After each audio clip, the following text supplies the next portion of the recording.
Hai, kami dari Medio, bagian produksi siniar KG Radio Network yang merupakan jaringan KG Media.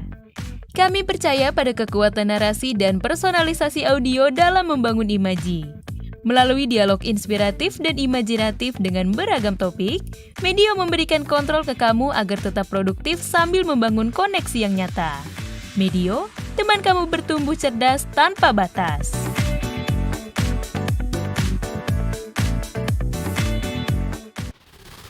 Obsesif, ngobrol santai, seru, dan inspiratif. Halo Hari, apa Halo, kabar? Vin, baik-baik. Kabar baik, gimana di sana?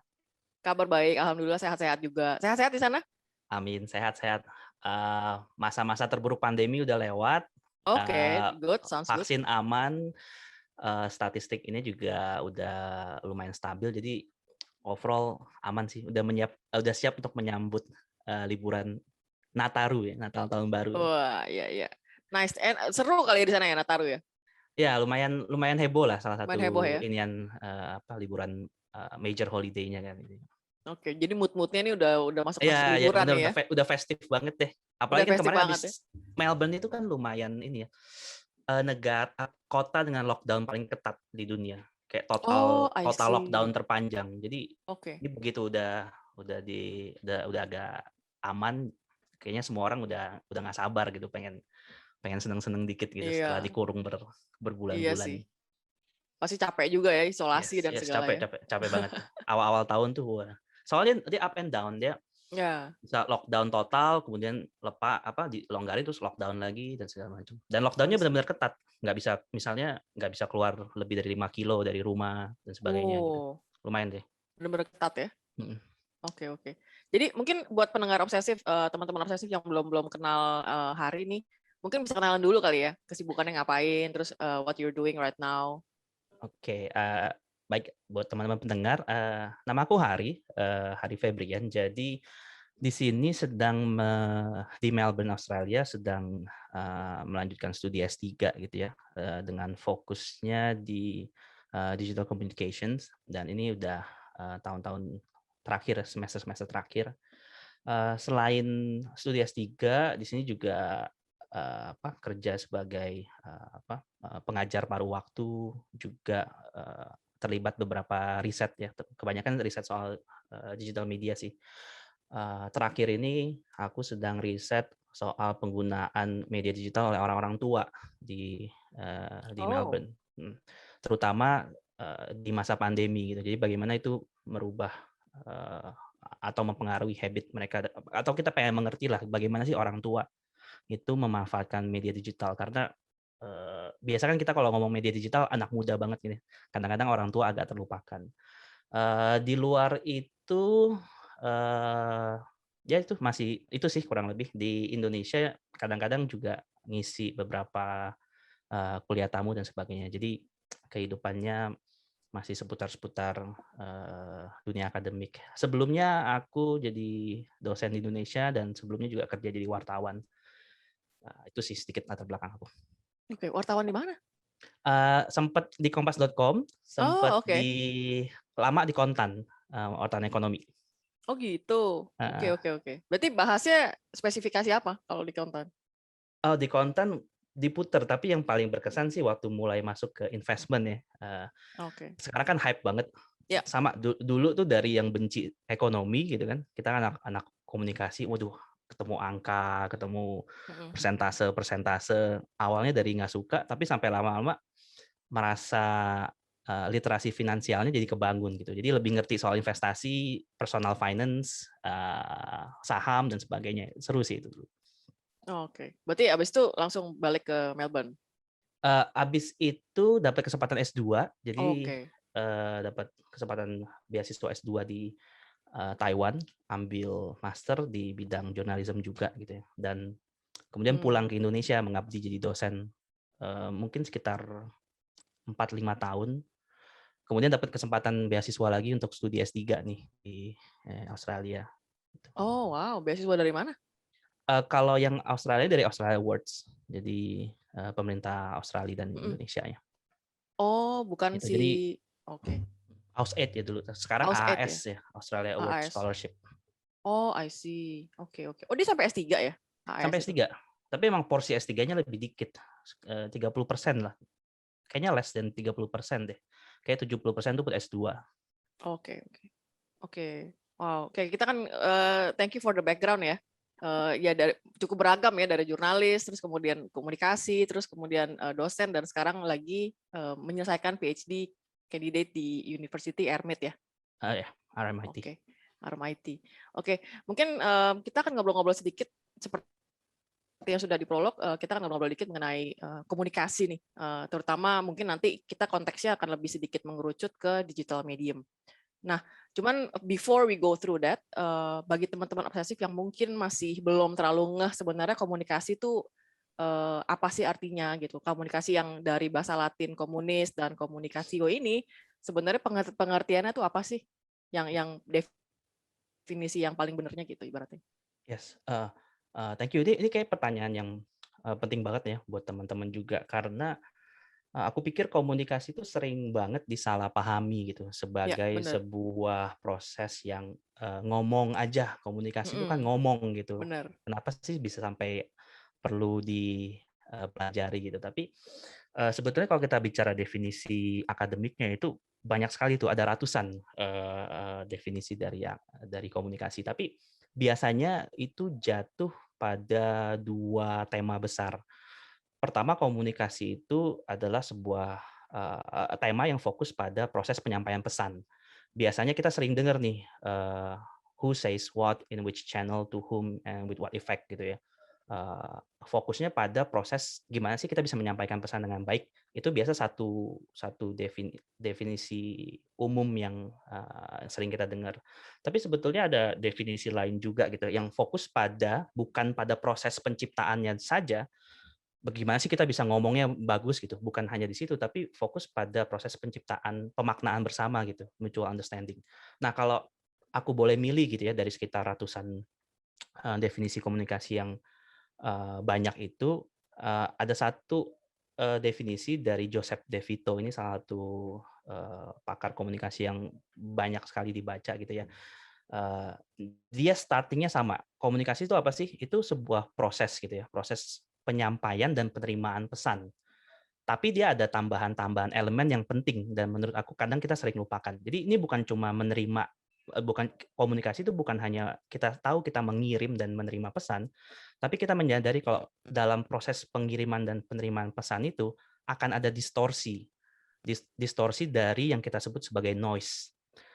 Selain ada distorsi, yang kedua, proses pengiriman dan penerimaan pesan itu terjadi dalam sebuah konteks. Nah, artinya konteksnya bisa beda-beda.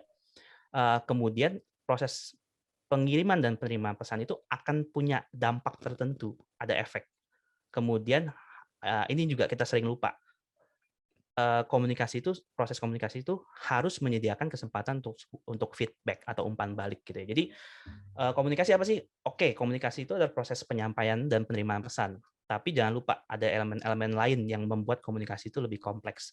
Pertama, kita sadar kalau komunikasi itu mungkin sekali terdistorsi oleh noise. Komunikasi itu terjadi dalam konteks sehingga akan sangat beragam, sangat berbeda-beda. Dan komunikasi itu punya dampak.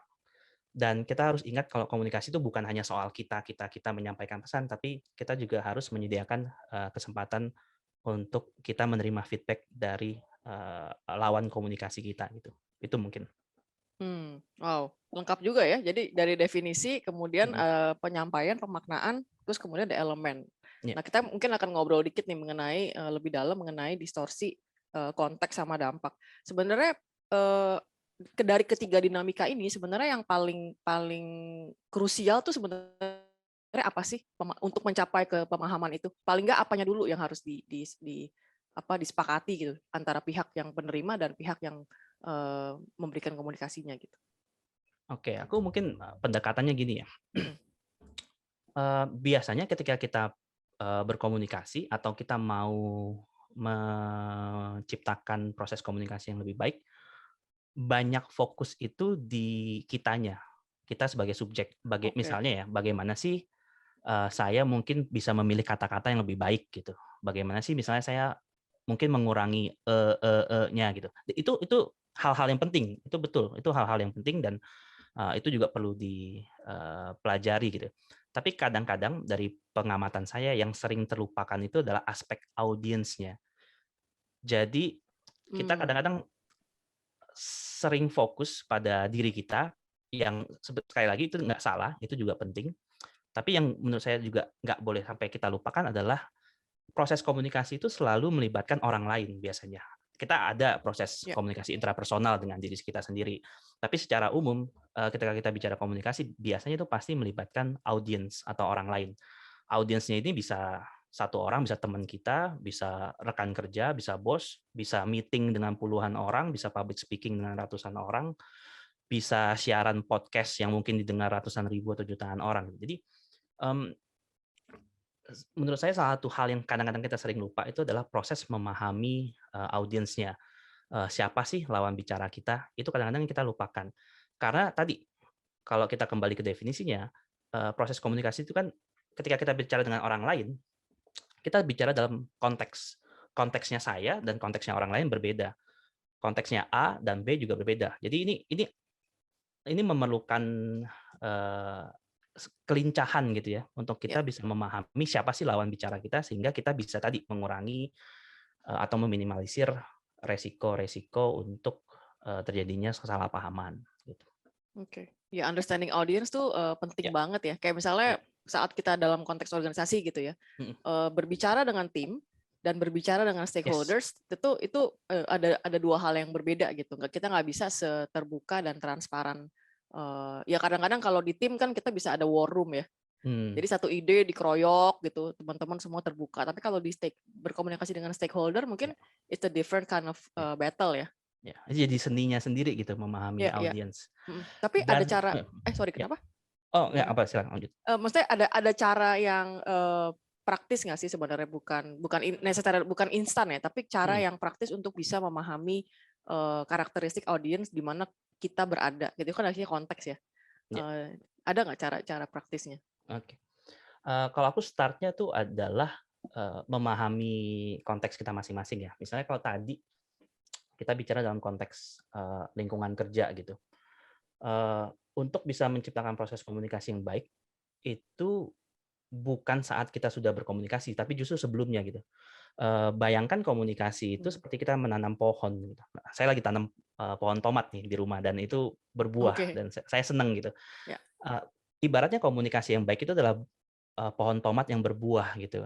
Kita semua kan pengen punya pohon tomat yang berbuah merah-merah banyak gitu. Kita semua pengen punya proses komunikasi yang baik. Tapi sebelum itu semua bisa terjadi, sebelum pohon itu bisa berbuah, penting untuk kita menyiapkan lingkungannya dulu. Penting untuk saya menyiapkan tanah yang baik, pupuk yang baik, pot yang baik. Jadi langkah pertama justru sebelum semua proses komunikasi itu terjadi, sebelum meeting terjadi, sebelum kita ada project bersama, yaitu gimana kita bisa menciptakan environment dalam konteks pekerjaan misalnya yang ada trust, ada kepercayaan, kita bisa saling percaya dengan yang lain. Team building itu penting dan sebagainya. Jadi start pertama, hal praktikal pertama yang menurut saya nggak boleh kita lupakan adalah itu memupuk environment-nya dulu gitu. Jadi kita nggak nunggu sampai proses komunikasi terjadi, tapi lingkungannya sudah kita usahakan dulu. Misalnya bikin protokol komunikasi yang baik, disosialisasikan di awal, bikin sosialisasi terhadap ini di awal dan sering. Nah, ini hal-hal yang bisa kita lakukan di awal gitu. Oke. Jadi sebenarnya menciptakan environment-nya dulu ya. Sebenarnya itu nanti ada kaitannya dengan psychological safety nggak sih? Iya, banget sih. Oke. Kalau kita misalnya bicara lingkungan kerja kan sekarang mental well-being, wellness itu kan jadi hal-hal yang penting ya. Itu kesadaran kalau itu adalah suatu hal yang penting itu kan semakin muncul. Jadi berkaitan sekali dan memang komunikasi itu sebetulnya ilmu yang agak nyolong-nyolong gitu. Karena dia juga nyolong dari psikologi banyak, nyolong dari sosiologi banyak dan sebagainya. Oke. Nanti kita akan ngobrol lagi mengenai psychological safety itu. Nah, komunikasi kan emang tadi Hari udah bilang ya bahwa itu kan bukan sekedar ngomong aja gitu, tapi dia juga perlu melibatkan mendengar aktif. Karena biasanya nggak dipungkiri nih, ada Yes. saatnya kita cuman dengerin untuk membalas aja, bukan Yes. untuk berusaha memahami. Nah, sebenarnya dinamika kedua ini tuh gimana kalau Yes. kalau Hari lihat? Yes. Ya ini penting banget nih, listening, mendengar. Mmm, ini kejadian yang cukup banyak gitu ya. Jadi Ya, aku kalau buka kelas-kelas komunikasi kadang-kadang kita ada, apa, audience, mhm, ada students yang pengen konsultasi gitu, pengen coaching klinik. Dan biasanya sering terjadi masalah tuh di masalah ini, masalah mendengarkan. Kita kita sering ada, apa namanya, tendensi kalau kayaknya orang itu nggak mau dengerin aku deh dan sebagainya sebagainya. Nah ini jadi kalau menurut aku kenapa ini jadi masalah yang lumayan, dominan gitu ya. Mungkin sekali, itu kembali kepada pemahaman komunikasi yang nggak tepat, definisi komunikasi yang mmm, nggak tepat. Kita oke, memahami komunikasi itu terlalu fokus pada diri kita, pada saya, pada proses menyampaikan pesan. Jadi kita banyak menghabiskan, waktu, energi itu untuk memastikan kalau kita ini bisa misalnya ya memformulasikan kata-kata yang baik, pesan apa, niatan kita itu tersampaikan. Fokusnya itu pada kita. Padahal lagi-lagi kalau kita kembali ke, definisi komunikasi yang mungkin lebih luas, yang nggak perlu yang sangat, kita nggak boleh lupakan tadi kan, sebetulnya kan kita ngapain sih berkomunikasi, itu bukan semata-mata pengen supaya semua orang tahu atau mengerti atau paham soal maksud kita, tapi kan kita mau menciptakan kesepahaman bersama gitu. Jadi kita kembali lagi pada, definisi komunikasi kita. Itu menurut saya menurut aku salah mhm, satu alasan kenapa kita sering lupa. Kemudian yang kedua, ini dari pengalaman, mengajar komunikasi juga ya dalam beberapa tahun. Banyak sebetulnya jargon-jargon, tanda petik gitu ya, jargon-jargon komunikasi, definisi, prinsip, tips and tricks. Tapi kadang-kadang saya, apa, eee refleksikan kembali gitu ya. Problem komunikasi dan termasuk problem tidak kesulitan dalam dalam mendengar ini sebetulnya bisa diminimalisir atau bisa diselesaikan, nggak perlu dengan jargon-jargon, komunikasi atau teknik-teknik komunikasi yang jelimet gitu, yang terlalu luar biasa gitu. Pada akhirnya kembali ke, pemahaman kita soal komunikasi yang lebih baik, dan kedua, setelah kita memahami kalau komunikasi itu mhm, mutual itu, bersama, itu untuk mencapai kepentingan bersama, kadang-kadang yang diperlukan itu sesederhana kemampuan untuk berhenti, untuk pause, untuk reflect, untuk merefleksikan kembali, untuk respect, untuk menghormati, orang-orang yang menjadi, audiens kita dan pada akhirnya adalah belajar untuk mendengarkan gitu. Jadi sometimes yang diperlukan tuh mungkin nggak perlu rumit-rumit banget, berhenti sejenak, pause, reflect, respect orang lain dan listens. Itu menurut menurut menurut, aku ya soal kemampuan kita mendengar ini. mmm, oke. Jadi semuanya itu sebenarnya intertwine ya, Ya, saling saling bersinggungan ya? Oke, karena tadi berarti kan, akan relate tuh sama psychological safety saat, eee satu satu pihak hanya ingin menyampaikan pendapat, tapi terus kemudian diserang habis-habisan, ya itu psychological safety hampir tidak mungkin tercipta di situ. Candor is not safe ya. mhm, Jadi orang nggak bisa ngomong dengan jujur, nggak bisa ngomong dengan transparent, sehingga akhirnya ya udah, lebih baik gue diem aja karena psychological safety itu mungkin tidak tercipta dengan baik. Apakah itu ya, juga sesuatu fenomena yang Hari lihat itu bersinggungan gitu ya, ya, dalam organisasi? apalagi dalam komunikasi organisasi ya, Iya, itu heeh. sering sekali. Makanya, mmm, mungkin kembali gitu ya, salah satu hal yang bisa kita diskusikan atau bagaimana sih kita bisa, meminimalisir rasa tidak aman ketika kita Mmm, menyampaikan pendapat atau pesan dalam, konteks-konteks komunikasi. Pertama-tama tentu saya mau ini, mau memberikan sedikit beban ini kepada leader atau supervisor di, komunitas itu gitu, di organisasi itu. Tanggung jawab yang besar tentu ada di orang-orang yang kita panggil sebagai pemimpin atau supervisor. Menurut saya mereka wajib dan harus untuk berusaha menciptakan protokol komunikasi yang baik. Karena kita akan tahu komunikasi itu pasti akan terjadi kesalahpahaman. Sehebat apapun kita mendalami komunikasi, kesalahpahaman atau noise itu nggak akan bisa hilang 100%. Pasti akan terjadi. Jadi itu seharusnya jadi sesuatu yang bisa kita antisipasi dari awal gitu ya. Misalnya ada beberapa contoh protokol komunikasi dalam konteks organisasi yang menurut saya menarik gitu ya. Misalnya soal menyampaikan pendapat. Kadang-kadang kalau kita lihat dari tim kita di lingkungan kerja atau mungkin bahkan di kampus, di kerja kelompok dan sebagainya, biasanya ada orang-orang yang lebih dominan dalam menyampaikan pendapat. Ada orang-orang yang mungkin lebih confident, lebih asertif.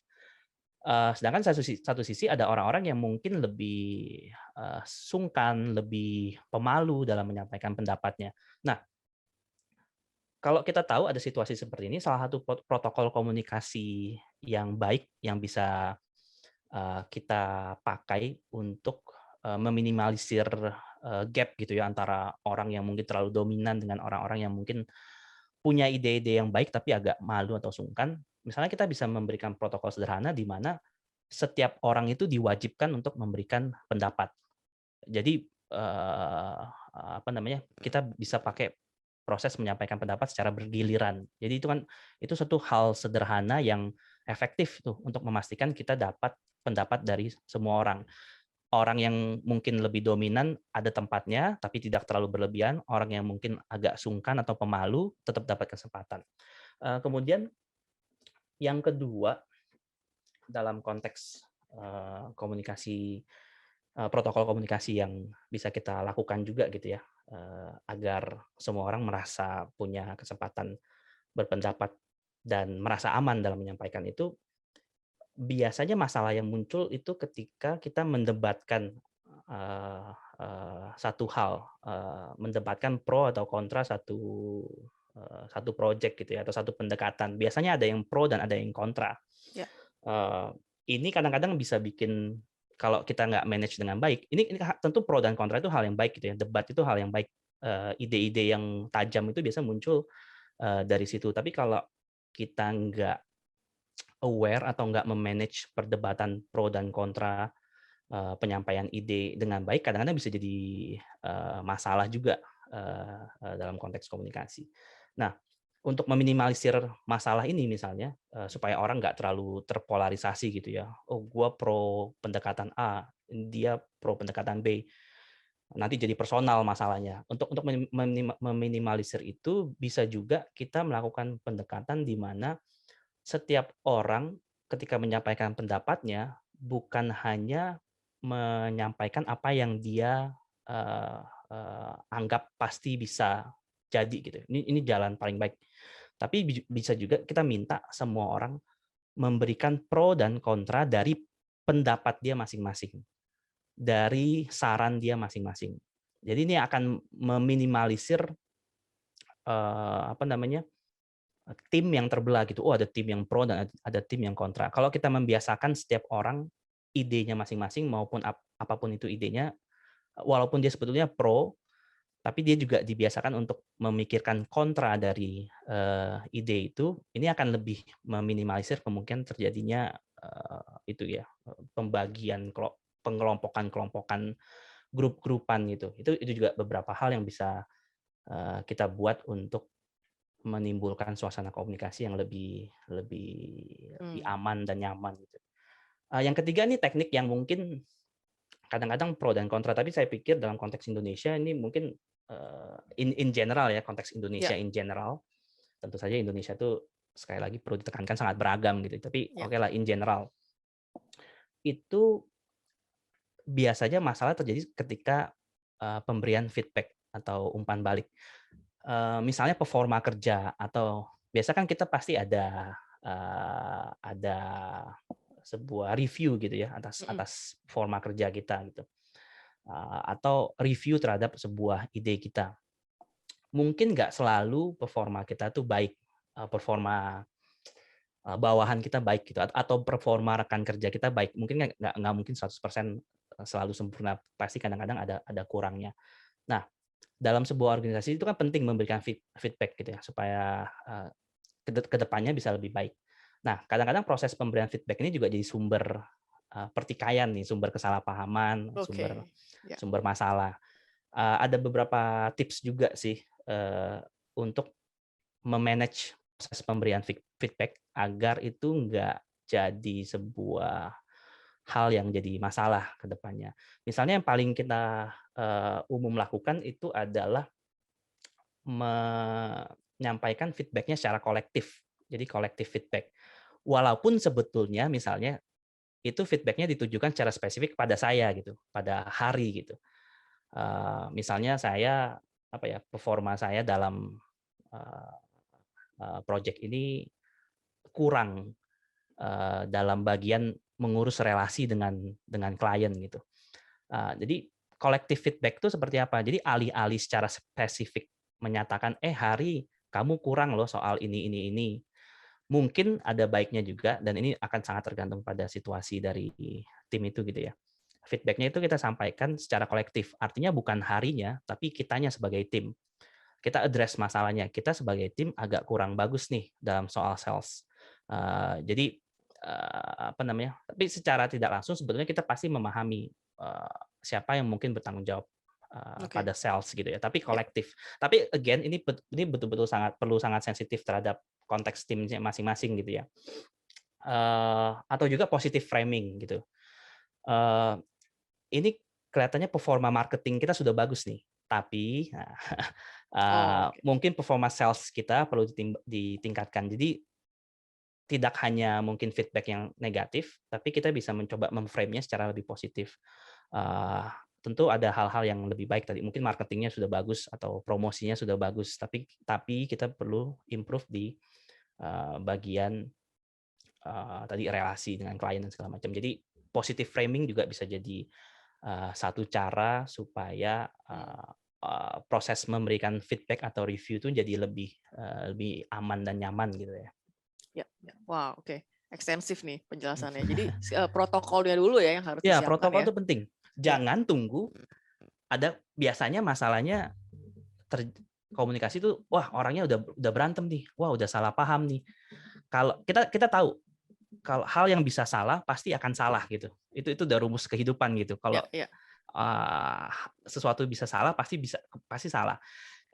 Masalah pasti bisa terjadi. Jadi menciptakan protokol di awal untuk meminimalisir itu, dan tadi gitu ya, menyiapkan environment yang sehat. Jadi kita punya trust antara kita dengan rekan kerja atau rekan kuliah atau apapun itu jadi penting. Itu jadi dasarnya.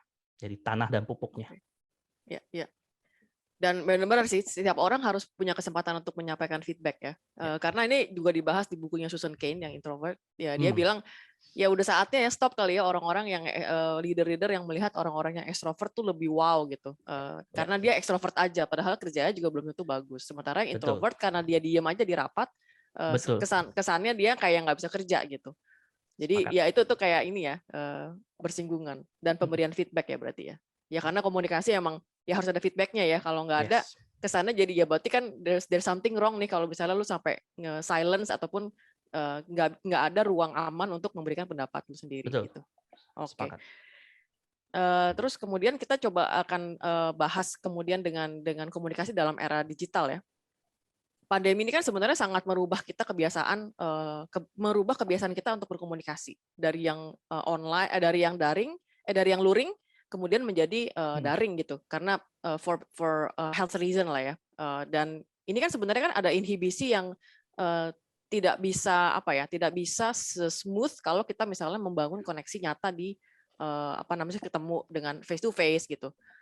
Nah, ada nggak sih tips praktis gimana caranya mengatasi kebingungan? Bukan kebingungan sih, kayak kita kan nggak bisa terlalu memahami gesture, terus kemudian mungkin facial expression karena orang Indonesia juga banyak kan maunya off cam gitu ya kalau di meeting, selain bandwidth juga yang masalah. Tapi sebenarnya ada nggak sih tips-tips itu? Kan itu sekarang kan komunikasi dominannya memang lewat digital ya. Ya, bener banget ya. Dan itu memang jadi ini ya, pandemi ini kan mengakselerasi dan mengamplifikasi yang namanya komunikasi digital gitu. Sebelumnya kita ada, tapi mungkin nggak se-extens semenjak kita punya pandemi gitu, karena kita harus work from home. Tiba-tiba zooming itu jadi kata kerja seperti Google gitu, seperti kita sedang meng-Google. Nah, ini memang jadi problem yang cukup serius gitu ya, untuk kita semua, apalagi itu proses komunikasi digital atau ya proses komunikasi digital secara umum tuh seperti dipaksakan ke kita gitu. Kita nggak minta, tapi tiba-tiba semua orang harus pinter berkomunikasi lewat email, lewat video call, Ya. dan sebagainya. Dan itu memang agak ngeri-ngeri sedap gitu. Dan tadi kita udah bicara bahkan dalam komunikasi yang apa namanya, Nyata aja. yang nyata saja itu sudah banyak masalah gitu. Jadi Iya. sekarang masalahnya teramplifikasi gitu. Kita kenal ada masalah, ada istilah noise dalam komunikasi gitu. Jadi ada 4 jenis. Mungkin noise-nya itu bisa dari eksternal gitu. Mungkin bisa psikologis, mungkin bisa fisiologis, mungkin bisa semantik. Nah, intinya masalah-masalah ini jadi teramplifikasi karena kita berkomunikasi secara digital gitu. Nah, dan tadi disinggung juga soal kerjasama dalam tim gitu ya, membangun relasi dengan rekan kerja. Waktu saya melakukan riset gitu, ternyata cukup menarik. Hasil riset itu menemukan kalau komunikasi digital itu membuat proses team building, membangun trust di sebuah tim itu jadi 3 kali lebih tidak efektif. Jadi 3 kali lebih sulit ketika kita mau membangun kepercayaan, trust, relasi dengan rekan-rekan kerja kita gitu ya. Nah, solusinya apa? Dari riset yang sama itu ternyata ditemukan kalau ada 2 hal yang bisa sangat membantu kita untuk overcoming kesulitan-kesulitan membentuk relasi ketika kita sedang melakukan komunikasi digital gitu ya. Ada 2. Pertama itu adalah menunjukkan kalau kita itu ada effort untuk listening, untuk mendengarkan rekan-rekan kita yang sedang berbicara. Jadi itu sangat cukup berpengaruh gitu.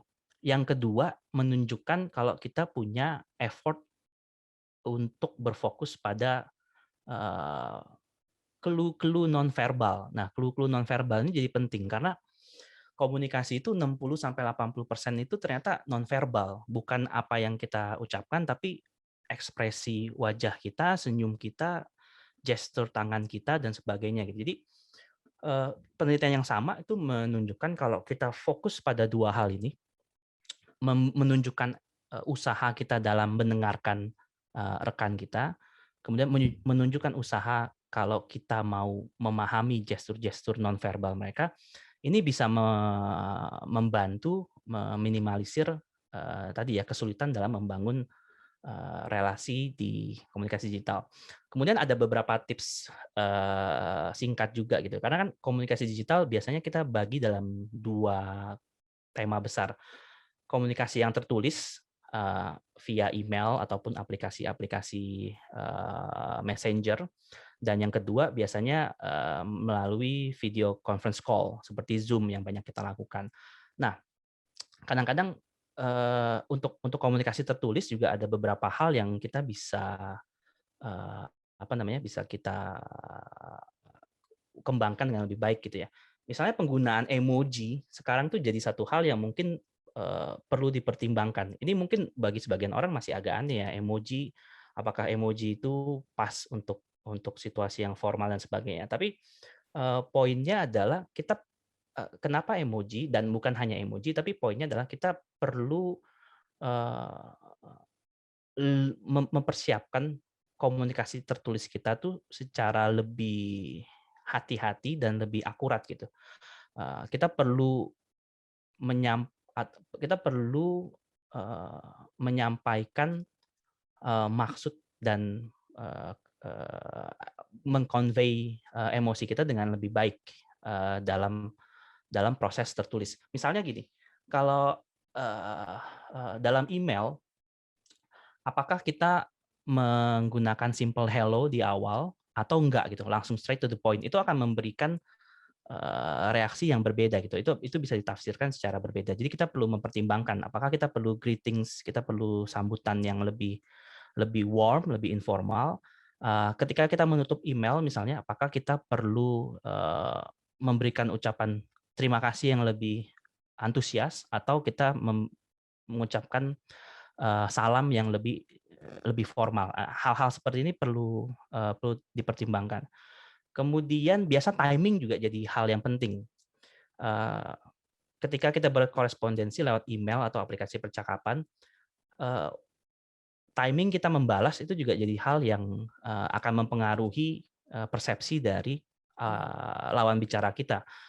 Terlalu cepat membalas mungkin sekali dipersepsikan sebagai ini terlalu terburu-buru. Tapi kalau kelamaan membalas, Kayak lu nggak juga peduli, di ghosting. jangan-jangan ini orang ghosting gitu. Jadi timing itu penting. Ya. Kadang-kadang bisa dengan tips kecil. Misalnya kalau kita dapat email atau pesan yang kita harus bales, tapi itu mungkin butuh cukup waktu, mungkin kita bisa bales dengan cepat. Terima kasih, pesannya sudah gua terima. Nanti gue akan reply dalam 1-2 jam ya, karena ada beberapa hal yang harus dipersiapkan. Jadi kita bisa kasih heads up email dulu atau heads up pesan. Kalau emailnya pesannya sudah kita terima, dan kita akan mereply secepatnya. Kemudian kalau dalam komunikasi tertulis, kadang-kadang typo yang kecil itu juga bisa jadi masalah. Itu bisa memberikan kesan yang bener tuh. apakah ini orang serius apa enggak gitu. Jadi kadang-kadang simple proofreading gitu, jangan terlalu terburu-buru, siapkan waktu untuk membalas dan memastikan pesan tertulis kita itu tertata dengan baik. Itu bisa jadi salah satu solusi yang baik gitu. Kalau dalam video call, conference call, ini juga cukup tricky gitu ya. Tapi kita bisa mengadaptasi pemahaman atau kebiasaan di komunikasi di dunia nyata kita. Misalnya first impression itu tetap penting. Di dunia nyata itu sangat penting. Ketika kita bertemu orang secara langsung, first impressions itu konon katanya 7 detik pertama itu kita sudah dapat impresi ini orang kira-kira profesional atau orang-orang ini seperti sikapnya seperti apa. Konon 7 detik pertama. Konon 7 detik pertama dari kita membuka pintu, kita berjalan, kita tersenyum, itu sudah memberikan first impression. Nah, problemnya kalau dalam Zoom gimana nih untuk memberikan impresi pertama yang baik. Nah, jadi kita bisa tetap mencoba menciptakan impresi yang baik itu ketika Zoom-nya bahkan belum dimulai gitu. Kita menata frame kita dengan baik, memastikan latar belakang kita cukup rapi dan sopan, memastikan wajah kita cukup segar dan sebagainya, itu jadi impresi pertama kita. Kemudian yang kedua yang juga cukup penting, dan ini memang kadang-kadang dilema dalam konteks Indonesia, tadi juga sudah disampaikan, menunjukkan wajah itu menurut saya cukup penting. Ya walaupun memang mungkin kadang ada problem bandwidth dan sebagainya yang perlu kita pahami, tapi salah satu karakteristik yang penting yang sangat-sangat penting dalam komunikasi virtual seperti teleconferencing itu adalah menunjukkan kalau kita mendengarkan. Itu adalah salah satu cue komunikasi yang sangat penting. Itu sangat memberikan impresi yang positif terhadap pembicara atau rekan kerja, menunjukkan kalau kita mendengarkan. Itu mungkin beberapa tips. Ya. Attentive listening ya. Yap. Oke. Ya berarti emang in a way emang tetap aja open cam itu in a way dibutuhkan ya. Itu kan sebenarnya kalau menurut saya lebih ke cara kita untuk establish trust. Ya. Bahwa lu ada di situ dan emang lu mendengarkan gitu. Betul. Tapi emang budaya beda-beda ya. Ada yang kalau di US kan mereka nggak prefer ya udah buka ya buka, nggak buka juga ya udah. Ya, gitu. Betul. Mungkin ada tips lain juga. Kadang postur. Eh, Oh, I see. kita kadang kan kita kalau conference call, kita di rumah kita kan nyaman kan, biasa bawahannya wacana santai. Jadi kadang-kadang kognitif kita tuh agak agak ada load yang berbeda. Kita nih lagi santai di rumah atau kita lagi kerja. Itu ada sedikit sedikit beban kognitif tambahan gitu. Sehingga waktu misalnya kita lagi rapat secara virtual, kita mungkin nggak sadar kita duduknya agak santai gitu, slouching, ada agak sandaran, nunduk. In a way tentu itu wajar gitu, nggak mungkin kita 100%, tapi penting sekali mungkin di awal-awal postur itu kita perhatikan. Kalau kita tadi selain menunjukkan kita mendengarkan dengan berusaha mendengarkan dengan baik, tapi kita juga memberikan postur yang cukup profesional gitu ya, cukup interest dengan apa yang ada di apa yang sedang kita bicarakan bersama gitu.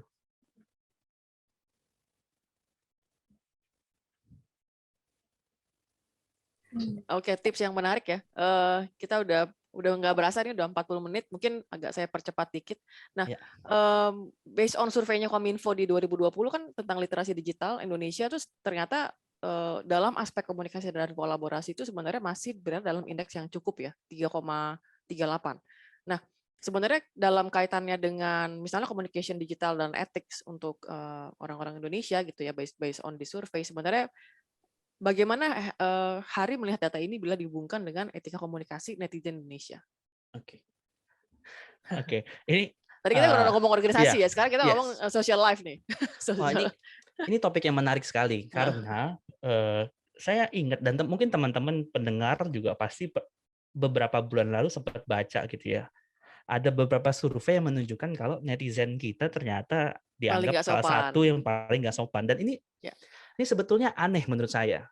Karena di sisi lain, di berbagai survei yang lain itu menunjukkan kalau orang Indonesia umumnya itu terkenal dengan keramahannya. Jadi kita pasti sering dengar dong kalau pariwisata, kalau keramahan orang-orang Indonesia itu terkenal di luar negeri, dan banyak survei itu menunjukkan kalau orang Indonesia kalau pergi, maksudnya kalau orang luar pergi ke Indonesia, kesan pertama adalah orang Indonesia itu ramah, penuh dengan senyum. Jadi ini sebenarnya hal yang aneh. Kenapa bisa ada dua hasil yang sangat bertentangan gitu?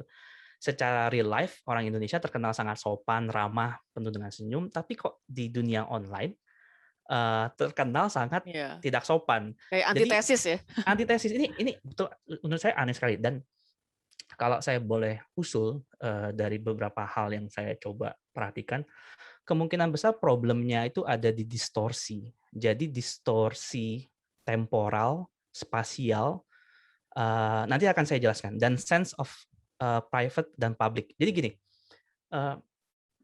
distorsi temporal dan spasial itu bahasa kerennya untuk ruang dan waktu gitu. Komunikasi digital dalam bentuk apapun gitu ya, sosial media, video call dan sebagainya, itu sebetulnya kalau kita perhatikan tuh menciptakan distorsi terhadap ruang dan juga menciptakan distorsi terhadap waktu. Maksud saya begini, kita kadang-kadang waktu kita nulis sebuah komen di Instagram atau di Twitter, kita tuh merasa kita kayaknya jauh nih sama yang kita sampaikan dengan akun yang sedang kita komunikasikan. Kemudian kadang-kadang ada distorsi temporal juga. Kita boleh komen apapun, nggak ada yang bales atau balasannya tertunda. Sedangkan kalau kita ngomong langsung dengan orang, kalau kita ngomong hal yang negatif kan ketika berbicara langsung responnya biasa juga langsung gitu. Jadi ada distorsi nih menurut saya terhadap sense of tempat dan waktu. Kita merasa kita ada di kamar kita, jauh dari mana-mana, kita aman, kita nyaman,